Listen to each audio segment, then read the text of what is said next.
রাশিদ, তোমার এ কি অবস্থা? আর তুমি এই জঙ্গলের মধ্যে এইভাবে শুয়ে কেন? তুই কেন এসেছিস আমার এখানে? তুই 1 মিনিটের মধ্যে আমার চোখের সামনে থেকে সরে যা। এ কি বলছো রাশিদ? রাশিদ রাশিদ, তুমি এইভাবে বলো না। তুমি আমাকে একটু বোঝার চেষ্টা করো। আমি অবশ ছিলাম, না বুঝে একটা ভুল করেছি, আর সেই ভুলটা লুকাতে গিয়ে আর একটা ভুল করেছি। আর সবচেয়ে বড় ভুলটা করেছিলাম এই সব কিছু তোমার কাছে লুকি। রাশিদ, তুমি একবার আমাকে ক্ষমা করো রাশিদ।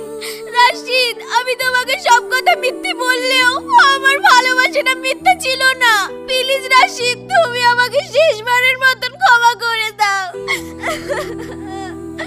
হঠাৎ আমার জীবনে তুমি এলে, আর আমি বোকার মতো তোমাকে নিজের চেয়েও ভালোবেসে ফেলেছিলাম।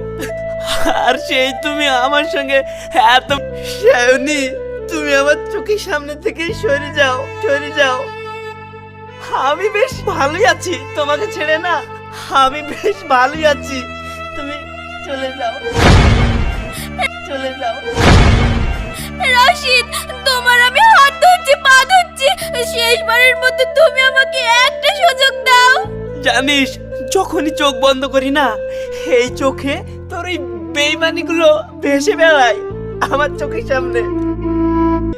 রাশিদ, এইভাবে আর বলো না, আমি আর সহ্য করতে পারছি না।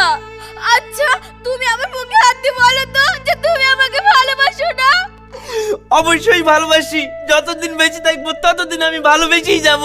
কিন্তু আমি ভালোবেসেছিলাম সেই সায়নীকে, যে সায়নী এখন তোর মধ্যে নাই। জানিস, তোকে দেখি আমার সায়নী আমার